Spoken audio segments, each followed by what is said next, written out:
Welcome to Science World.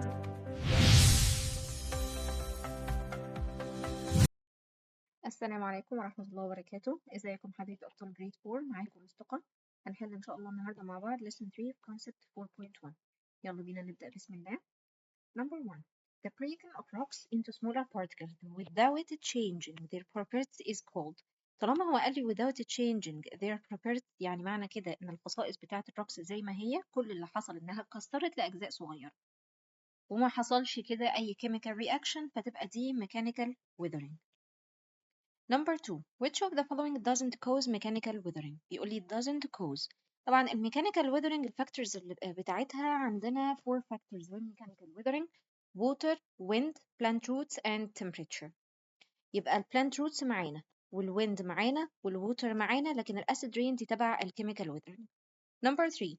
The breaking down of rocks either mechanically or chemically is called. طالما قال لي breaking down of rocks يعني الصخور هتتكسر، يبقى بدون تفكير weathering. Number 4. Crushing a piece of biscuit by the hands is similar to. هو بيقول لي crushing a piece of biscuit يعني أنا يا دوبك هكسرها هطحنها بس، مفيش أي new substance اتكونت، مفيش أي chemical reaction حصل، فدي بتمثل لي الميكانيكال weathering. True or false? Roots of plants can slowly grow over time through smaller cracks in rocks, causing chemical weathering. احنا لسه قايلين البلانت روتس من الفاكتورز بتاعة الميكانيكال weathering مش الكيميكال، فتبقى false. Number 2. When water freezes, it expands and its volume increases. لما المية بتتجمد وتتحول لأيس الفوليوم بتاعها بيزيد، بيحصل لها expand. كلمة expand يعني بتتمدد وحجمها بيزيد، فتبقى true. Number 3. Reaction between oxygen with the iron of some rocks causes its chemical weathering. هنا بيقول لي على التفاعل الكيميائي الكيميكال رياكشن ما بين الأكسجين اللي موجود في الإير وما بين الأيرون اللي موجود في الروكس، ده بيكون الرست، فده chemical reaction حصل، يبقى ده chemical weathering، فتبقى true. Number 4. Grinding of biscuits by hands into fine powder has the same effect of mechanical weathering of rocks. احنا لسه قايلينها من شوية، طالما احنا هنطحن أو هنكسر البسكوت مفيش أي new substance اتكونت، مفيش أي chemical reaction حصل، فتبقى mechanical weathering، يبقى true. Write the scientific term a process in which a large rock is broken into small pieces. طالما قال لي إن الصخور هتتكسر يبقى دي مين؟ برافو عليكم، weathering. Number 2. A type of weathering. Type of weathering. أنا عندي two types of weathering: الميكانيكال weathering والchemical weathering. تعالوا بقى نشوف هو يقصد أنهي واحدة.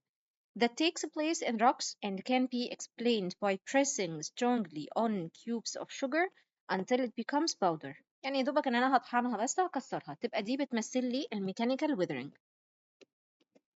Mechanical weathering. Number 3. A type of weathering. برضو type of weathering in which the colors of paints of houses are changed. طالما الcolor هيتغير، اللون هيتغير، وقايل لي هنا بسبب الأسيد رين، يبقى في chemical reaction حصل، يبقى chemical weathering. chemical weathering. طالما اللون اتغير يبقى ده معناه ان في new substance اتكونت. Complete. Number 1. The cracks caused by freezing of water and melting of ice present space weathering. يا دوبك المية تتجمد وتنصهر والتلج ينصهر، مية تتجمد وبعدين تتحول لتلج، التلج ينصهر أو التلج بيدوب، يبقى مفيش أي new substance اتكونت، مفيش أي chemical reaction، تبقى دي بتمثل لي mechanical weathering. Number 2. In the space weathering, the chemical structure of rocks doesn't change. طالما الستراكشر أو تركيبة الصخور زي ما هي بدون أي تغيير، تبقى دي mechanical weathering. Putting some biscuits in a cup of water that contains antacid is like the space weathering of rocks. طبعا دي بتمثل لي الكيميكال weathering، لأن في البروبرتيز بتاعت البسكوت كلها هتتغير، فتبقى دي chemical weathering. Formation of limestone caves is an example of space weathering. limestone cave بيتكون بسبب الكيميكال weathering of water، ان الميه بتعمل chemical weathering. ازاي؟ انها بتتسبب ان يحصل dissolving ل some minerals اللي موجوده في الروكس، فهنا دي بتمثل لي chemical weathering. وبكده نكون خلصنا أسئلة lesson 3 concept 4.1. لو استفدتوا من الفيديو يا ريت تشتركوا في القناة وتفعلوا الجرس عشان توصلكوا الفيديوهات أول بأول. أشوفكم إن شاء الله الفيديو اللي جاي، والسلام عليكم ورحمة الله وبركاته. Don't forget to like, share with your friends, and subscribe for more science fun. See you in the next lesson!